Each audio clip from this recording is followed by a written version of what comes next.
প্রিয় বন্ধুরা, কেমন আছেন? আশা রাখি ভালো। পৃথিবীর অসংখ্য অসংখ্য ধর্মে মাটি দিয়ে মানুষ তৈরির কাহিনী উল্লেখ আছে। তো অসংখ্য ধর্মের আলোচনা তো একটা ভিডিও দিয়ে সম্ভব না। আমি পৃথিবীর প্রধান প্রধান কিছু ধর্ম, যেমন পৃথিবীর সর্বপ্রাচীন এবং সর্বপ্রথম যে লিখিত গ্রন্থ গিলগামেশের মহাকাব্য, সেখান থেকে মাটি দিয়ে মানুষ তৈরি কাহিনী, এবং মিশরীয় ধর্মে মাটি দিয়ে মানুষ তৈরি কাহিনী, সনাতন বা হিন্দু ধর্মে মাটি দিয়ে মানুষ তৈরি কাহিনী, ইসলাম ধর্মে মাটি দিয়ে মানুষ তৈরি কাহিনী, এবং ইহুদি ও খ্রিস্টান ধর্মে মাটি দিয়ে মানুষ তৈরির কাহিনী, এবং গ্রিক এবং রোমান ধর্মে মাটি দিয়ে মানুষ তৈরি কাহিনী শোনাবো। আমার সাথে থাকবেন। চলুন শুরু করি। আমরা যদি গোটা পৃথিবীর যে ধর্মের ইতিহাস আছে সেটা যদি আমরা খুঁজে দেখি, তাহলে দেখা যাবে যে সেই পৃথিবীর সর্বপ্রাচীনতম এবং সর্বপ্রথম যে লিখিত গ্রন্থ গিলগামেশের মহাকাব্য, এটা পাওয়া গেছিলো আজ থেকে প্রায় ৬,৫০০ বছর আগে। এটা ছিল আপনার যে ডেড সি বা মৃত যে সাগর, তার পাড়ে এই পোড়ামাটির ফলকে লেখা প্রায় ৩০,০০০ কপি পাওয়া গেছিলো। তো এটা কে বা কারা কখন লিখছিল এটা কিন্তু সঠিকভাবে বলা যায় না, তবে এই লিখনগুলো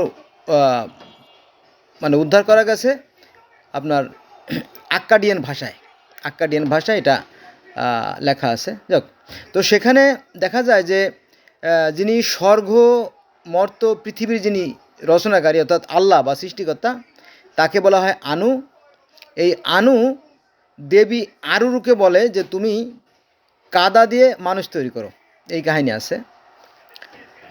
তো আমরা সেখানে জানি যে কাদা দিয়ে মানুষ তৈরির কাহিনী। তারপরে সেখানে আপনার সেই মহাপ্লাবন, পুতনাপিস্তিমের পরিবার সেই মহাপ্লাবন থেকে রক্ষা পাইছিল। তারপরে গিলগামেশ আর সেই বনের রাজা হুমবাবার সাথে যুদ্ধ এবং হুমবাবার 7টা ছেলেকে হত্যা করা, এরকম কাহিনী আছে। তারপরে এই গিলগামেশের যে বন্ধু ওর নাম আছে এনকেদু, তো সে অন্যায়ভাবে বনের রাজা হুমবাবাকে হত্যা করে এবং তার 7টা ছেলেকে হত্যা করলে তখন ঈশ্বর অর্থাৎ সৃষ্টিকর্তা যিনি আনু, সে আবার অসন্তুষ্ট হয়ে যায়। ফলে দেবী আরুরকে আবার সৃষ্টিকর্তা বলে যে তুমি একটা গরু তৈরি করো। কেন গরু তৈরি করব? এই গরু যাতে ঢুস মেরে গিলগামেশকে শিক্ষা দিতে পারে, এরকম তো আর কি বিষয়। সেখানে আমরা যাব না, আমরা চলে যাব আজ থেকে আরও ৭,৫০০ বছর আগে সেই মিশরীয় ধর্ম, সেখানে মাটি দিয়ে মানুষ তৈরি কাহিনী শুনতে। চলুন শুরু করি। তো এই মিশরীয় ধর্মেও সৃষ্টিকর্তা কিন্তু অদৃশ্য, নিরাকার, জ্যোতিময় এবং অশরীরী, যাকে বলা হয় রা, অদৃশ্যের যে সৃষ্টিকর্তা। সেখানে আছে 4জন ফেরেশতা। একজন আছে সু, হেহ, শেহেম, হেহ, 4জন ফেরেশতা, জ্ঞানের ফেরেশতা আর কি।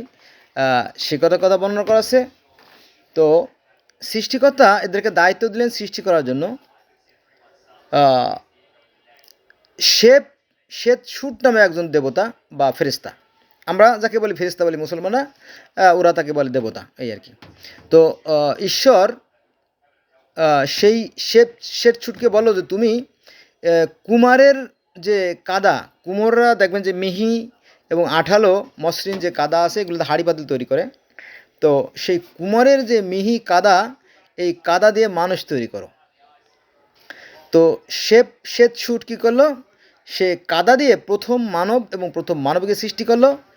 তাদের নাম হচ্ছে, প্রথম মানবের নাম হচ্ছে সু, আর প্রথম মানবের নাম হচ্ছে তেপনাথ। তো এই সু আর তেপনাথের যে দম্পতি, তাদের 5টা সন্তান হয়।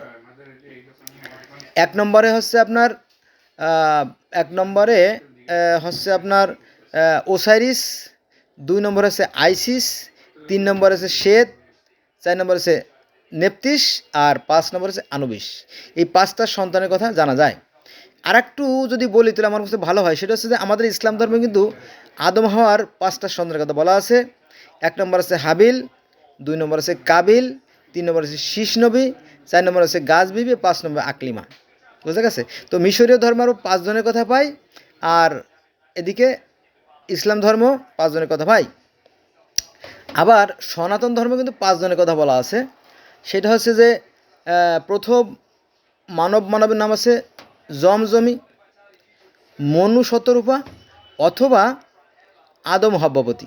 এক এক জায়গায় এক এক নাম, ফলে ধর্মটা অনেকটা নষ্ট হয়ে গেছে আর কি। যাক, তো মূল কথা আসি, সেটা হচ্ছে যে আমরা গিলগামেশের মহাকাব্য, সেটা আমরা পাইলাম যে মানুষ দিয়ে মানুষ তৈরি।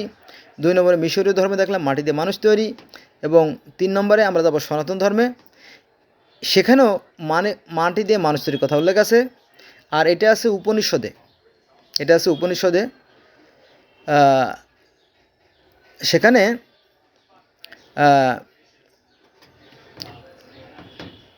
ঈশ্বর বিষ্ণুকে বলল যে তুমি কর্দম দিয়ে মেলেশ্বর জাতি সৃষ্টি করো।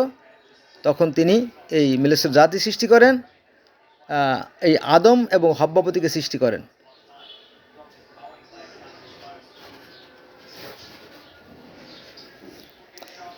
তারপর আমাদের ইসলাম ধর্মে আছে মাটি দিয়ে মানুষ তৈরির কথা, ইহুদ ধর্মে আছে মাটি দিয়ে মানুষ তৈরি করা, খ্রিস্টান ধর্মে আছে মাটি দিয়ে মানুষ তৈরির কথা, আর গ্রিক ধর্মে আছে যে প্রমিথুস এবং এপিমেথুসকে মাটি দিয়ে মানুষ তৈরির কথা বললেন। তখন তিনি মাটি দিয়ে মানুষ তৈরি করলেন এবং স্বর্গীয় দেবী এথেনা এসে সেই মাটির দেহে প্রাণ সঞ্চার করলেন। হ্যাঁ বন্ধুরা, সংক্ষিপ্ত করলাম, কারণ আছে আমার ফোন আসতেছে বারবার।